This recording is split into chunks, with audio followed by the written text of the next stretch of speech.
looks like we're live. I'm just gonna quickly bring this up so I can monitor comments. There we are. Oops. There we go. All right. Well, good evening, Soulfire. So awesome to be here this evening we've got, again, Jenny Townsend, Kim Summers, and our special guest tonight is Janel Apps Ramsey. This is Love and Shadow. We're going to be talking tonight about finding faith after spiritual abuse. And Janel, if you would kick us off, tell us a little bit about you and your background and all of the good details. All right. Hi, thanks for having me. I'm Janel Apps Ramsey. I live in Denver, and I have come out of a fundamentalist evangelical tradition growing up and well into my early 30s. And since then, I have deconstructed and reconstructed to some extent. And I am the current co-director of Brew Theology. We are a pub group that meets for discussion on issues around faith, politics, and social justice. Our main chapter is here in Denver, but we have several chapters around the country. We train people how to have cordial and meaningful and inspiring conversations around topics they care about. I also am the co-editor of Women Experiencing Faith, which is a book that tells the story of women in their faith journeys, many of those coming from my tradition and what they've experienced along the way. And those are my kind of primary things that I work on. I also do some faith work here in Denver, and I've got a couple of cats and a husband in the house with me. Awesome. Wow, that's amazing. It was quite a list as she was just going down the list of all the good that you're doing in the world. It's incredible. Yeah, doing big things, important things. Very good. Awesome. Welcome, Janel. So good to meet you. You too. Yes, thank you for being here, Janel. Good to be here. And as we embark on our conversation tonight, as always, if you have questions, thoughts, comments, anything, please feel free and load those into the comment section. I'll be monitoring those, and we'll take breaks periodically to check in on those and make sure that we speak to whatever you are curious to hear more about. Also, I want to say, I think this is a subject matter that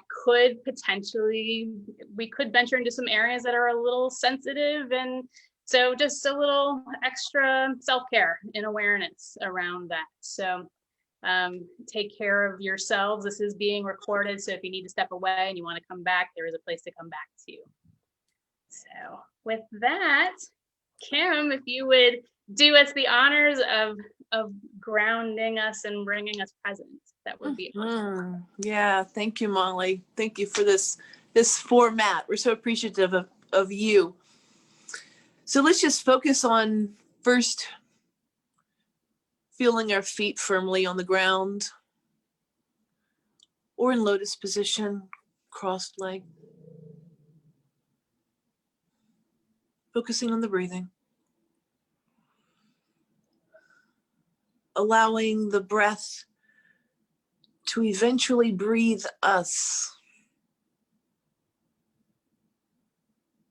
Breathing. Remembering the truth of who we are in these moments together. Breathing. Always returning to the breath during moments of discomfort. Always leaning into the discomfort of what we know is growth. Allowing ourselves to be used by the presence of the divine, whatever name it is that we call our divine. Being willing to be taught, be willing to be teachers, staying present in this moment. And so it is. So it is. Very much. Thank you, Kim. Appreciate that. You're welcome. Thank you. Hold on, I've got a little doggy situation. Hold on. That is all right. Hold on, it's a cute doggy situation though. Oh, I know. adorable. Yeah. Adorable. What a love bug. She stirs things up in our household. What a cutie. Well, if you're going to have a dog situation, that's the kind of dog situation you want. Something Truly. cuddly. Yeah. That's awesome. So, Janelle, the subject matter that we're talking about is very much your wheelhouse and your specialty. And so when approaching the subject of something like spiritual abuse, what makes sense as far as the best place to start, as far as introducing the subject matter, why it is something that people should be aware of? Yeah. I think one of the hardest things about this is that, especially for people in very fundamentalist type traditions, they don't even know how to apply that word. Mm-hmm. And so I think, starting with just looking at your story and where do you come from, and being able to look at, like, are there things that don't make sense here? Are there things that were uncomfortable here that I don't really know what to do with? Or maybe I've come out of some sort of tradition where I thought the world made a lot of sense and now it doesn't. And so a lot of times with this, what starts to happen is people will start to unravel in one of those areas. And that's what leads to the ability to then acknowledge that this is more than just changing your faith, that you're coming out of spaces where maybe your leaders were narcissistic and abusive, where the social controls were unusual, they weren't normal, they weren't healthy. And so that, I think that's one of the big challenges for people that come out of these kind of traditions, is they don't even know how to label what happened to them. Right. Because so often we tend to think of abuse as something that is physical, that requires Right. hands-on, without really understanding that it can happen mentally, spiritually, and emotionally as well. Right. And I think it's important to say up front, those kinds of very blatant physical and sexual abuse absolutely do happen inside of the church. But even when they happen, sometimes you have been so groomed and molded inside that system that it's very hard to name them for that. And so those things, absolutely, if you've experienced those things, go to the police, seek help, go to a counselor that you trust. And it is, I want to say it's good, even if you remember something that happened a long time ago, and now you're able to label it and you weren't able to label it before. It's still important to report those things, to reach out to either both the police, but also denominational bodies or church leadership, and let them know. Yeah. Some of the other things that we're going to talk about don't often fall under those categories, but the impact on people coming out of evangelicalism, especially, and one of the words you'll hear thrown around, or maybe you've seen on Facebook, is deconstruction. And it's even on TikTok, there's been videos trending about deconstruction. Oh, wow. And when you are coming out of that, figuring out how to name what happened to you can be one of the hardest parts. Yeah, I can imagine.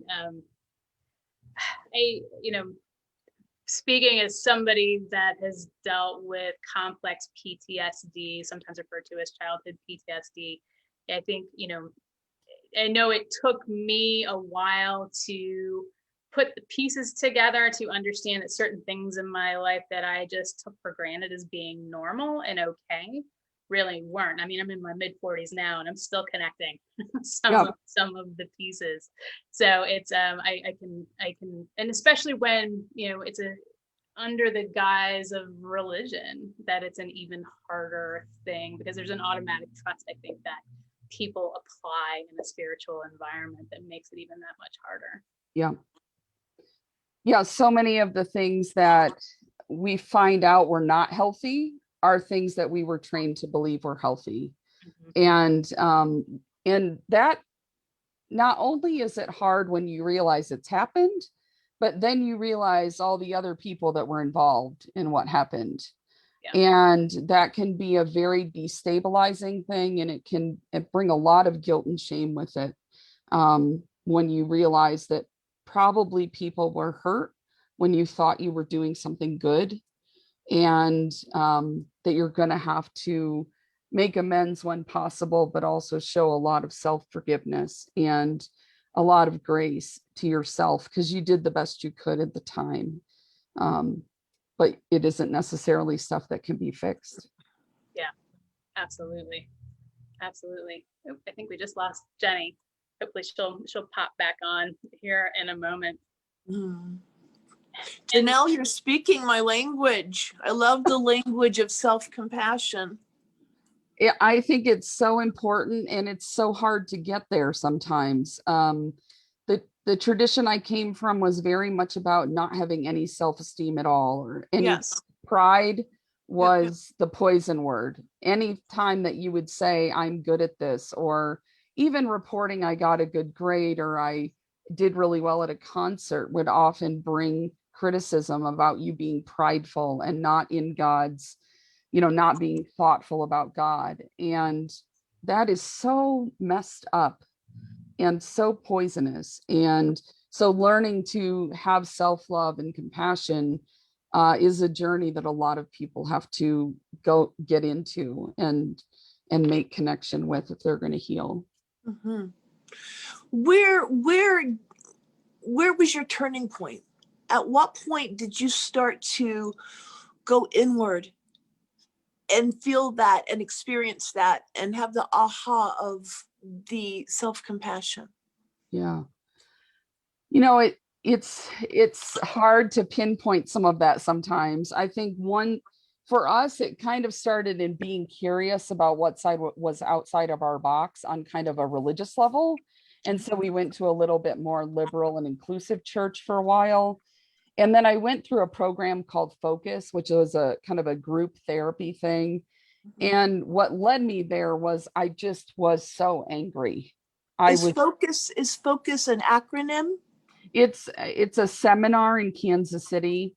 And so you basically end up in a room with 30 strangers and go through a couple different weekends of a process where you kind of get rid of a lot of the assumptions and expectations for yourself, and then reclaim your identity, and then focus yourself to go back out into the world. Sure. And so through that, I think a lot of what happened was I let go of the anger that was building and let go of some of those expectations, but also had to confront the discontinuity of me being a female minister and what that actually meant in the tradition I was in. So in the Church of the Nazarene, women have been ordained since their founding in 1908, but no more than 30% of pastors have ever been women in the tradition. And that's your faith tradition, is Nazarene. Yes. This is so beautiful to me, because I grew up in the Pentecostal church. Okay. And it was, looking back on it, it was certainly a cult. There were only 36 churches just like them in the US, of which I hear Jim Jones participated in, the guy who took some folks to Guyana and drank the Kool-Aid. Yes. Yep. So we had Nazarene brothers and sisters come to our church and worship occasionally. And the simplicity and I think of so many beauties of that religion as well. What do you take from that? Can you think of something that just has molded your life and you've gotten to that point of appreciating that experience? Is that a hard place to get to? Yes, it is. For me, it's been very difficult. Actually, it's so interesting you bring up this example, because the book that changed my life, that really helped me start to heal, was The Hidden Brain. And in there, he has a chapter on cults that examines Jim Jones. and talks about the formation of how you are pulled into a cult and what that does to your spiritual and communal formation. And it was by reading that chapter that I realized that my failure to become ordained was not actually about me as a person. It had to do with the role that I was playing inside of that funnel of the cult. And because I continued to push boundaries, I was not allowed to continue. So I do struggle after shedding light on that with what are the good things that come from this.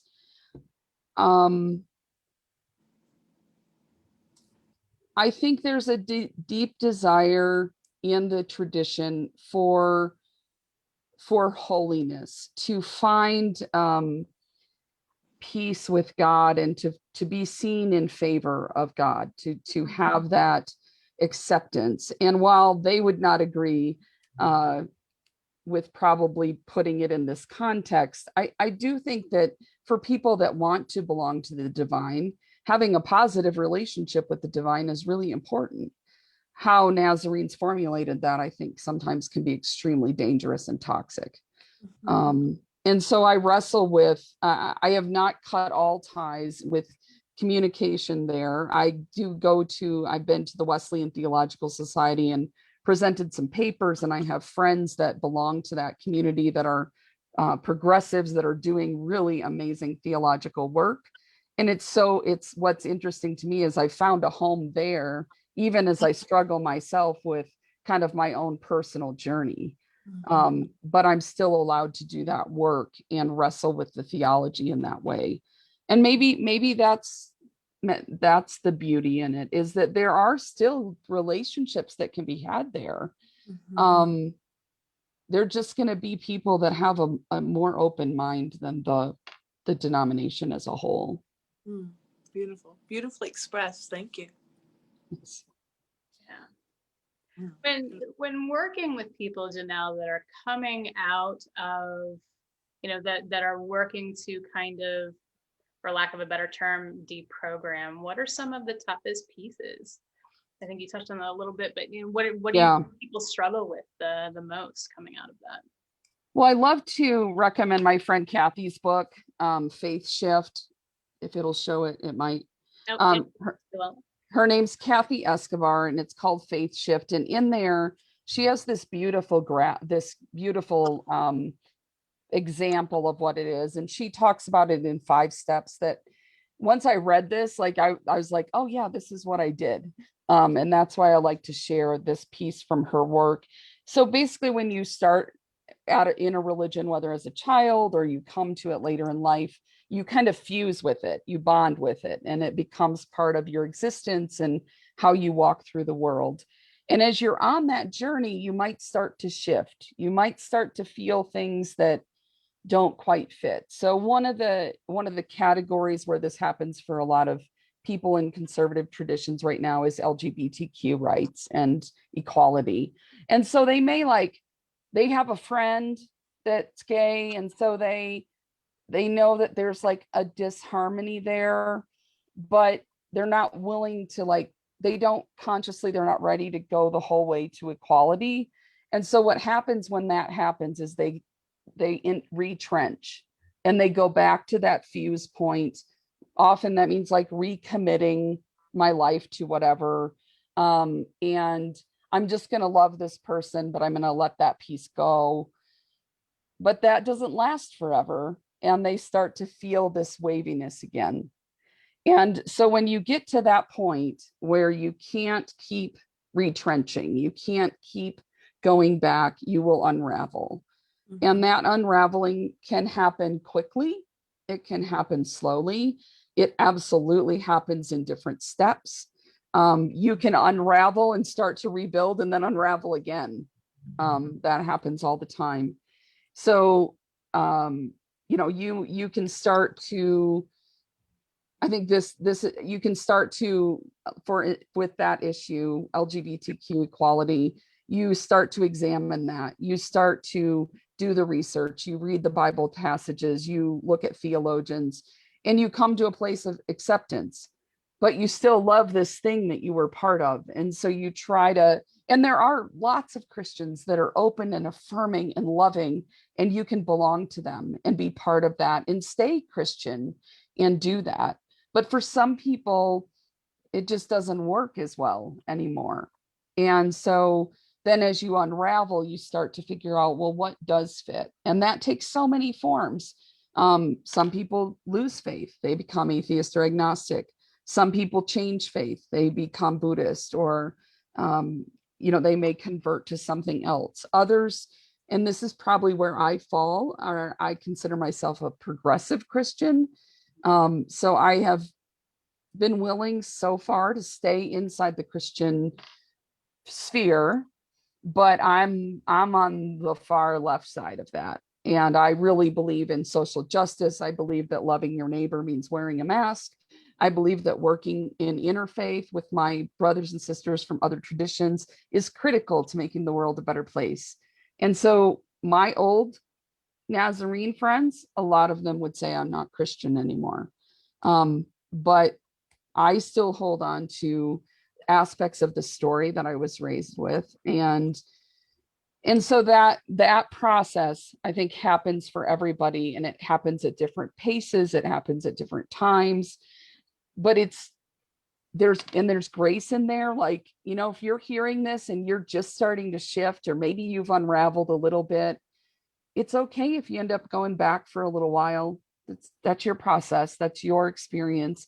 It's okay if you unravel completely and don't go to church for 3 years and decide you're done with religion. But that acknowledgement that this is progress. I think there's definitely a feeling that by unraveling, I'm going backwards, or I'm giving up, or I'm not trying anymore. And that's just not true. There was a great set of memes that went around for these people in deconstruction. And it said, some of the most thoughtful, educated, hardworking, most obedient Christians are the ones that have left, because we tried to make everything make sense and realized this wasn't what was intended. Loving my neighbor means caring about Black and brown people and LGBTQ friends and neighbors, and the hatred that's happening to AAPI people.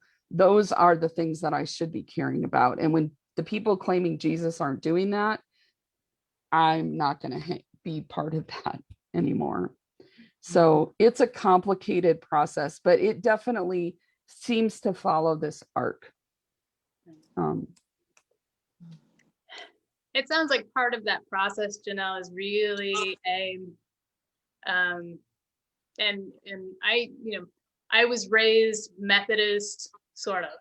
So we went to church when I was really little, and then didn't go to church for a couple of years, and then I started again in middle school, and then became more of a weddings and funerals kind of girl, and then started to realize that things just didn't add up for me. They didn't make sense. That I was having experiences at church that, all of the bells and whistles internally were going off, saying something's not quite okay here. And to me, it sounds like part of that deconstruction process is really reacquainting with your own intuition and your own inner knowing, and valuing that either equally with what you're being taught, or in a lot of cases, maybe even more. Absolutely. And I think one of the things I would add in here just quick is there's also a lot of narcissistic abuse in the church. One of the things that happened in the 90s is that there was this movement towards church growth.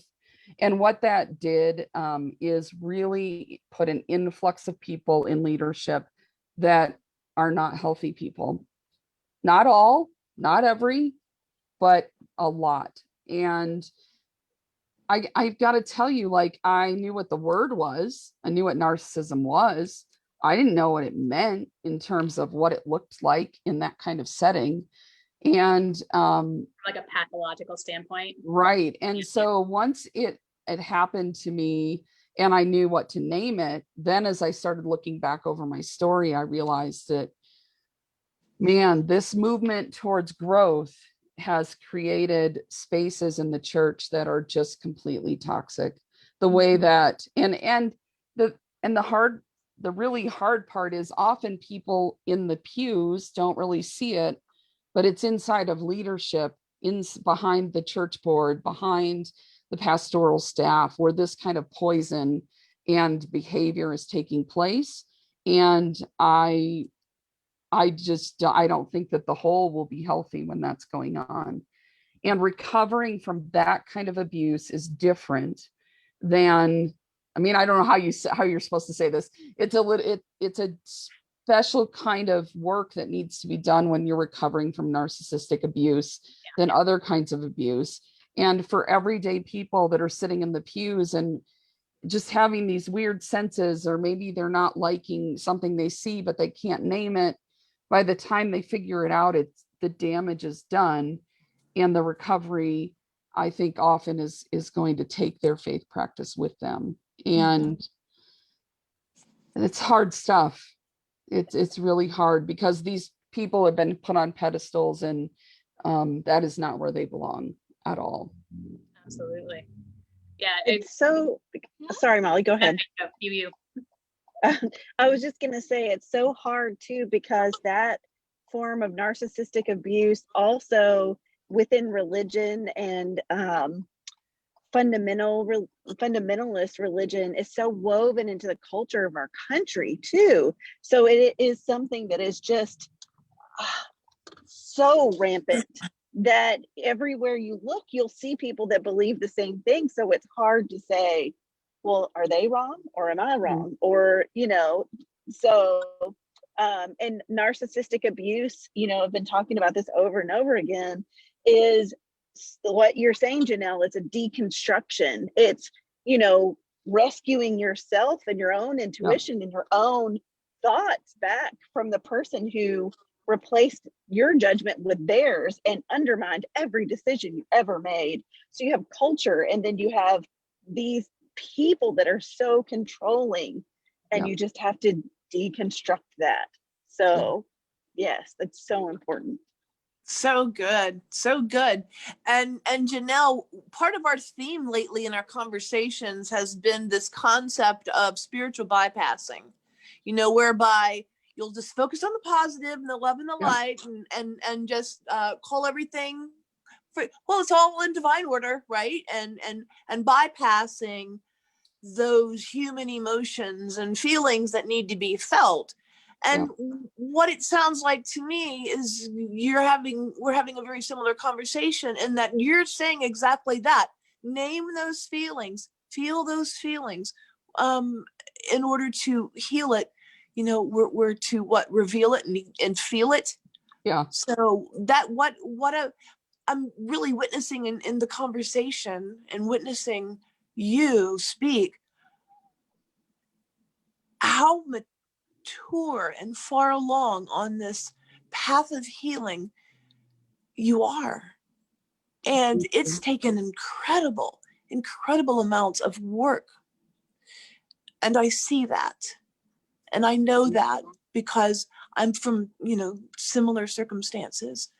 And I see the growth and the maturity, and all your hard work. Thank you. Thank you. I see that. Yeah.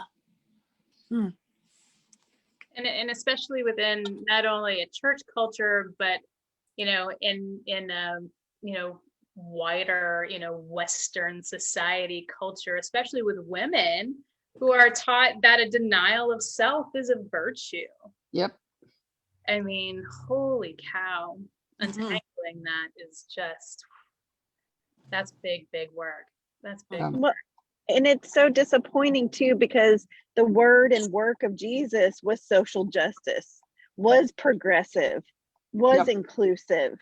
And it blows my mind that the work of Jesus and the message of Jesus can be so twisted into something that's authoritarian and ugly and just not what it was meant to be whatsoever. Agreed. And those of us who believe that the hungry should be fed and the houseless should be housed, and on and on, we're liberals or socialists. Right. Right. Yeah. That's So I'm in awe of meeting the darkness, going to the underbelly, which is what you've done, and how brave. And I think of the courage it takes to do that. And as you're speaking, you're reminding me, of the courage in facing it instead of turning away from it. So Well, I think that's a great thing for people to hear that are watching. Like, it doesn't feel that way when you're doing it. It feels like you're drowning and that you're never going to come up.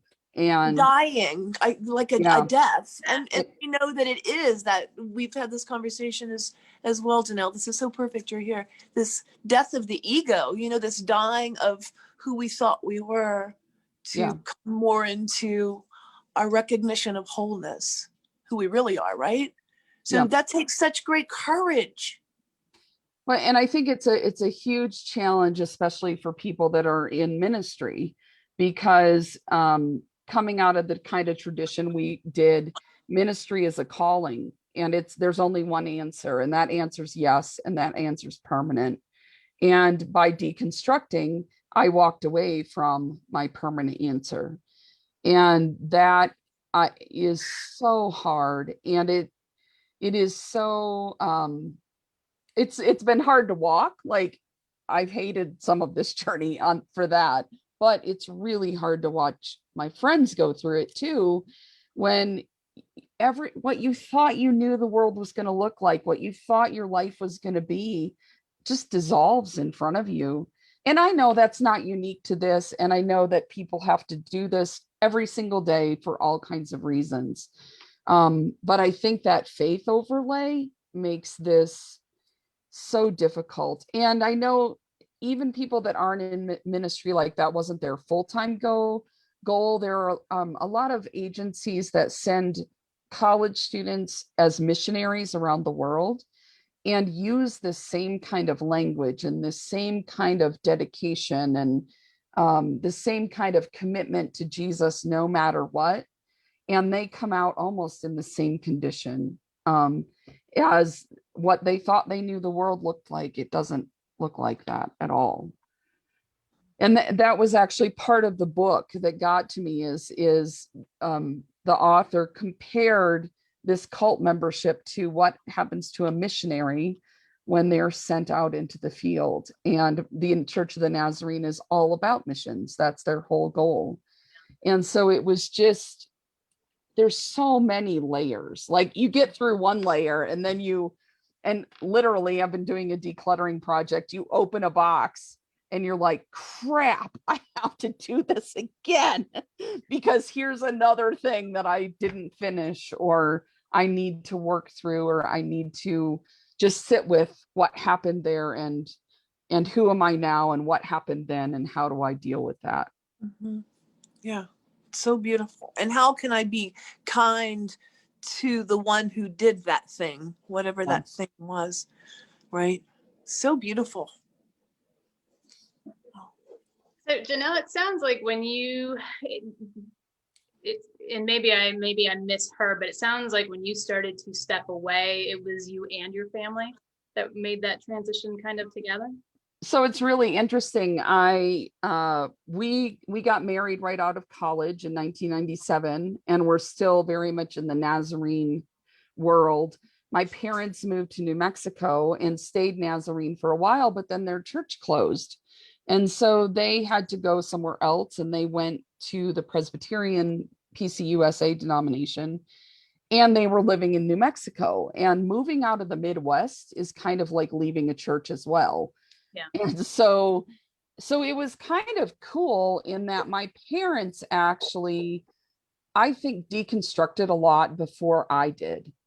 And that is a blessing you cannot put a dollar amount on, because so many people I know lose their families completely. Yeah. And thankfully, my parents were there to pick us up when it started to fall apart. And they have walked with us on that journey ever since. And I'm very grateful for that fact.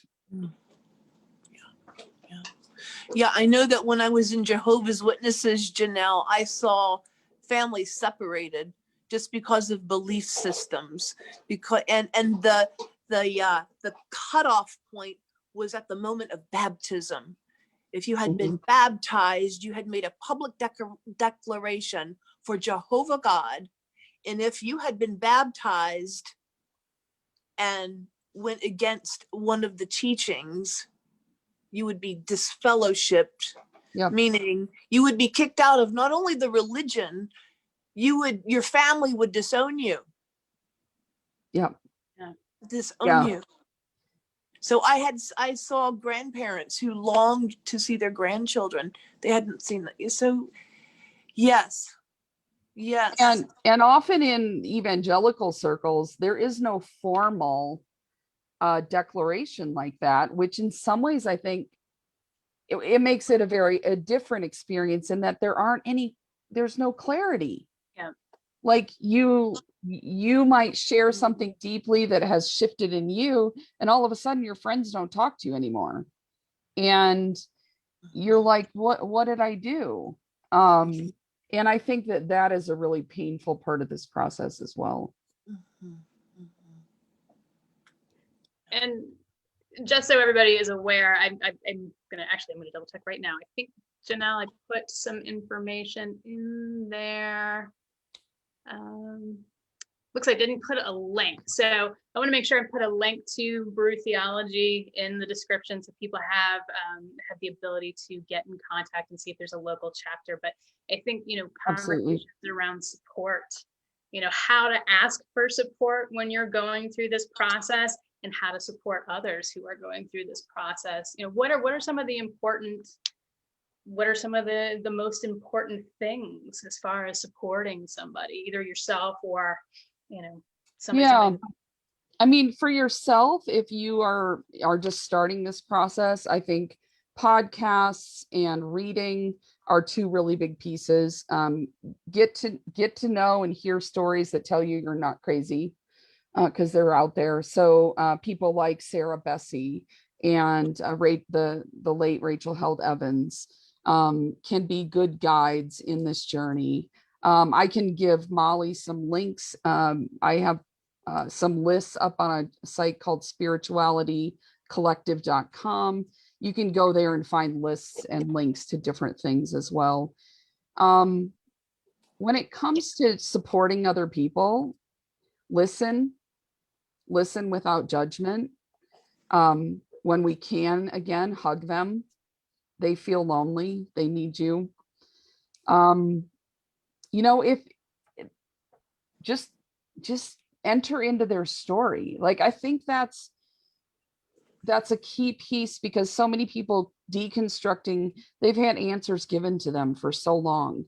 And now the answers aren't making sense. And so I need you to listen and say, you can say, I don't understand, but I'm listening and I'm here, and I'm going to support you no matter what. And if you're one of the personality types that loves to research, go find some podcasts, go find some resources for them. If you're looking for Christian denominations that might be more friendly, there is the UMC, the United Methodist Church, has left-leaning churches that are, most often you will tell because they're LGBTQ inclusive, and they will post that, so you can look for that. The United Church of Christ, the UCC, is an accepting and open and affirming, loving denomination. The Evangelical Lutheran Church of America, ELCA, has accepting congregations, and the PCUSA, Presbyterian USA. Now, some of these traditions, if you're coming out of evangelicalism, some of these traditions I recommended are more structured. So they have a stricter liturgy in the way they do their service, and that's going to feel weird. But I also, part of my husband and I's journey was going to a church with a stricter liturgy. And we actually found that to be a great transition for us, because it took a lot of the thinking and a lot of the worry about what we were looking for out of it, because this is how the service goes every week. and this is what we're going to do. And we knew exactly what to expect. And so we could continue to practice our faith, but not have to worry about all the other stuff. And that was actually really helpful. You're absolutely welcome to reach out to me at any time. It's Janel at brewtheology.org. I'm happy to send you links and point you to people in your area. And that's the key thing is the lovely thing about the internet is that you don't have to find a local congregation necessarily. You can find lots of places to make connection with people that are going through this. There's ex-evangelical groups, there's the liturgists, and there's Raising Kids Unfundamentalist. So there's a place for parents.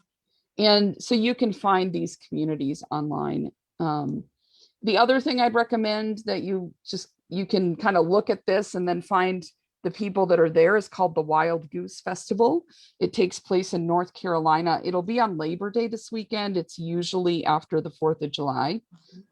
And Wild Goose is a place where you will find all kinds of people deconstructing in all different levels. And there's a lot of Christian content still, but there's also a lot of people there that are not specifically Christian anymore.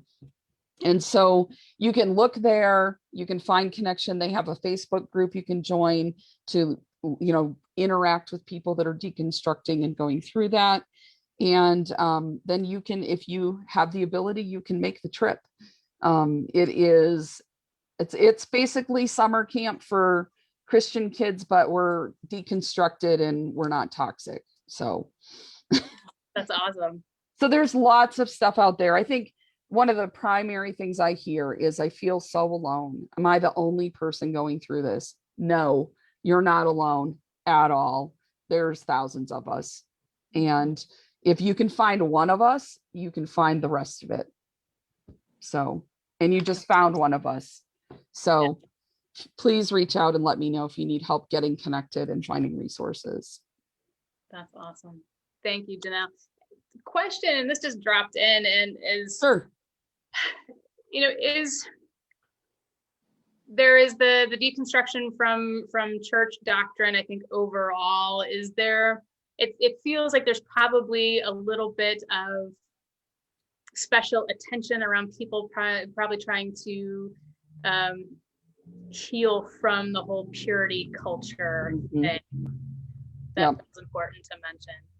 Yeah, I mean, purity culture is, and there's so many threads here. So on its face, purity culture was this idea that depending on how strict you were, you can't have sex before you're married. You're only going to marry one person and live with them for the rest of your life. Women need to be modest, long hair, modest clothing. Some go so far as no makeup, no jewelry. That was actually questions I was asked in the area I grew up in. And then you also have this aspect of disembodiment. And so when you talk to and read about evangelicals dealing with purity culture, there's this sub theme of like, I didn't know anything about my body. I didn't know it. From the moment I had my first period, my body was my enemy, because my body is what makes men stumble. My body is what makes me susceptible to hell. My body is what gets people in trouble. And so the body became the enemy before I ever had time to accept the changes that were happening to it. And so that piece alone, just for like straight white woman here, like that's been a really hard journey for me. And I can't imagine if you have other aspects that you're also trying to deal with in the midst of that. So LGBTQ, person of color, any of those things added on top make this even more complicated. So that piece is kind of a subset that comes out of purity culture, but so many people that either never dated anyone else, never kissed anyone else, never, I have people that I know and love that never got married, and they don't think there's any hope. either because they may have had sex outside of marriage or just God hasn't made it happen. It is just a very toxic problem. And where you see this in broader culture, I believe, and we see evidence of this in the work being done right now, is in toxic masculinity. So that these two things kind of sit hand in hand as we oppress and marginalize women. Men are also not held accountable, and what their masculinity needs to look like doesn't take into account relationship. It's just conquest. Yeah. And that happens in all different kinds of ways. And so a really great book that I've been hearing tons about, I haven't read it all the way through yet, is Jesus and John Wayne, where she's talking about the toxic masculinity side of things. Professor friend of mine, Sarah Molsliner from Central Michigan University, has a book on purity culture, and I don't have the name on the tip of my tongue right now. There's many books on this. And, you also see this, I mentioned Sarah Bessey, Jesus Feminist is a book that comes at it specifically from the angle of what does it mean to be a woman in that context. Rachel Held-Evan wrote The Year of Biblical Womanhood, which confronts a lot of the theological baloney around women in the church, including purity culture. But yeah, this is a huge issue. And my work in the last few years personally, and as well as some of my academic work, has been in embodiment and trying to figure out what that means, because it's just so foreign to anything that I ever learned. And so that's been a really long journey. I can imagine it. I understand that in a different context, but the battle to be fully present and embracing and whole with the spirit and the body, Yeah. all of the pieces. I think just being an American woman, you're dealing with a little bit of that. Oh, sure. Yeah. Yeah, I mean, I think there's no way that women didn't feel the pressure of that during the last 4 years. And so as we emerge, I mean, I just think it's like, if you didn't know, like, a lot of what was going on it was being fueled not only by narcissism, but by this push of purity culture underneath that from the evangelical side of this. Mm-hmm. And so coming out of that, I sense both a huge backlash, but I also am seeing a movement of women fleeing. They're like, I'm done with this. I'm not doing this anymore. And so as those people leave, I think we're going to see a big shift in language and how we talk about this. And I think we're going to see a retrenchment of the more conservative side trying to save things. And I'm hoping they don't win. Yeah. I'm so glad to hear women are leaving that, because if women leave, we can make it change, you know? Yep. I think it's essential. And I think, and this is where, like, if you're an internet warrior and you love to like poke at trolls and stuff like that, like evangelical women need, like post-evangelical women need your support, because the anti-women in ministry thing, the you're leading people to hell thing, the just horrible theology about what women are and what their place is and what their role is. Like, when you see that stuff, even if it's not your background, just be like, no, like, this is baloney, guys, stop. Because that is constantly thrown around all the time in those circles. Yeah, I can imagine. That's another book. I think that Jenny, sorry, your internet was a little blurby there.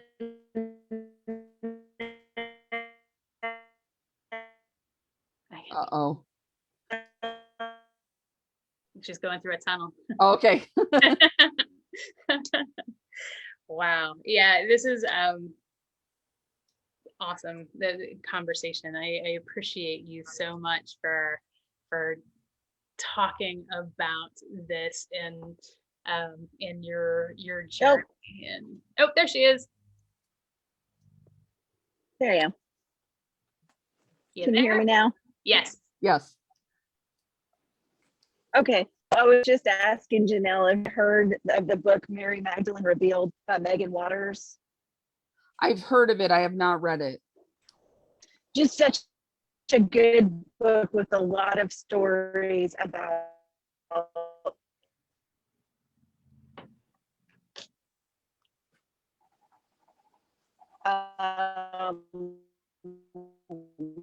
women in the Bible and women's stories in the Bible that are not, to someone who hasn't studied the Bible a lot, Jesus.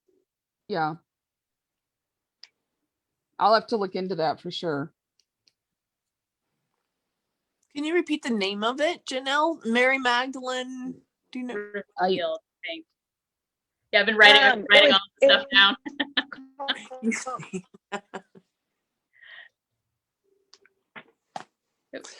Janelle, you're so rich in knowledge. I so appreciate it.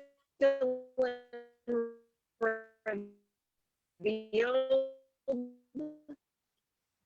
by Megan Watterson. Ah, okay. Yeah. I know who she is. Yep.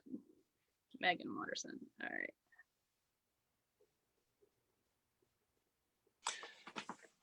Janelle, I joined Jehovah's Witnesses in an attempt not to be a lesbian. Okay. Yep. So what you're saying just resonates with me so deeply, and hearing you give it words, like you have this ability to give it words. You paint a picture with your words, and it was healing. And again, it goes back to that naming it, doesn't it? Mm-hmm. I think naming it is, this brings us back almost to the beginning of the conversation. When you can start to put the correct label on things then start to make more sense, both good and bad. But the fact that we have been restricted from learning the labels is part of the bondage. And so we have to talk about this, and we have to put the labels on it, and we have to wrestle through, how do we heal from this? So perfect. I love the part you just said is part of the bondage. Not naming it is part of the bondage. Yeah. That was a powerful statement.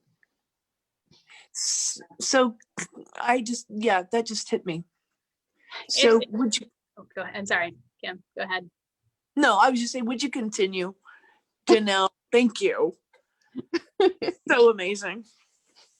I was just going to offer a quick little, in the healing work that I have done, and I've talked about this I've talked about this quite a bit, but I always think about the Catholic rite of exorcism and trying to free yourself from the demon. And one of the biggest parts is getting the demon's name. Mm-hmm. And as soon as you can name it, Wow. it's at that point you gain enough control to be able to free yourself from it. And to me, it's such an energetic thing. Those words, the frequency of the words, and being able to name something that's been holding you, in any kind of healing work. And here, in this instance too, is such a huge part of the battle. Yeah. And I think we continue to have this conversation about the importance of leaning into it and to naming it and to face it. And this is a quite new conversation for a lot of people these days, I think, because we have been, all enveloped in the trying to be the pure ones, I suppose. Mm-hmm. Yeah. And I think something that comes to mind in the midst of this is, and I think if any of you have seen the little NazX video controversy going on, Christians love to name things. They're just not useful things.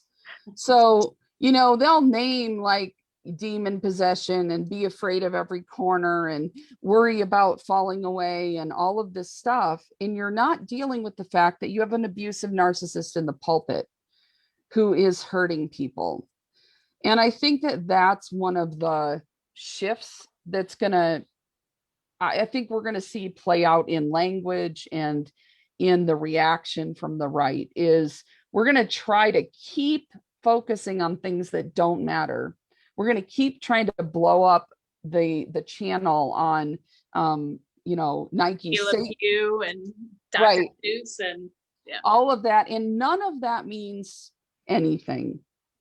What matters is that we're talking about how are people being treated in this world, and what's going on with the George Floyd trial, and what about these shootings that are happening again and again.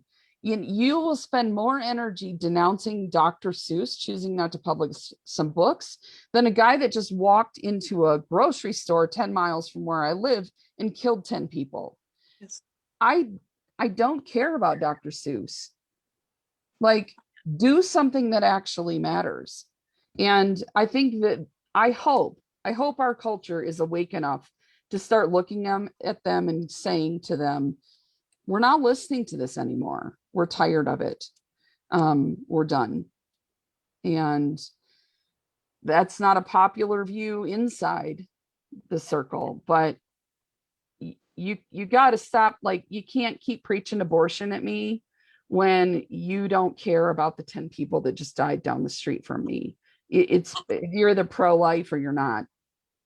And I think that it's going to take us calling that out and continually just laying their hypocrisy out in front of them, the hypocrisy that I was so afraid of for so much of my life, that I might say something that I didn't live out quite right. And yet now you are making billions of dollars doing exactly that same thing. I'm done.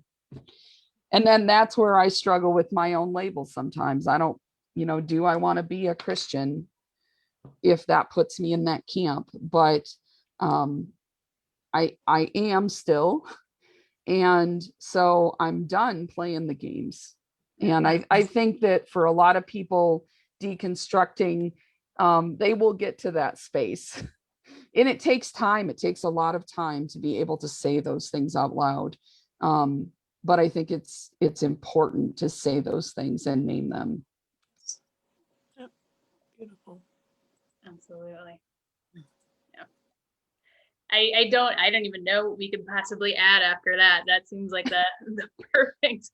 Well, I want to know if Janel has ever considered running for public office.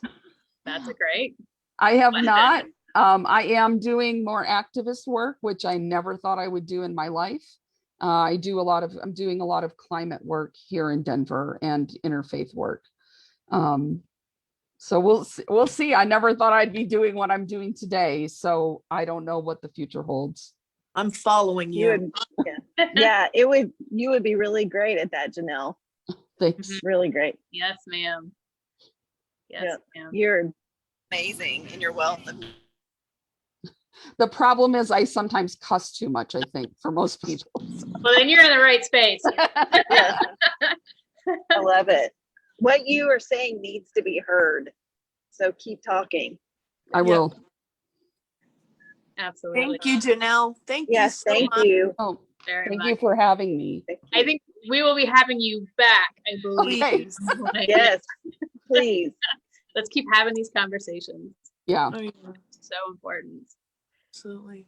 And thank you, Jen. Thank you, and ladies. and Kim. Thank you. So nice to meet you. Good to see you, Molly. Very good to see you too. Thank you so much. And much love to everybody. We will Yeah. See you next time. All right. Bye, guys. Bye. Bye.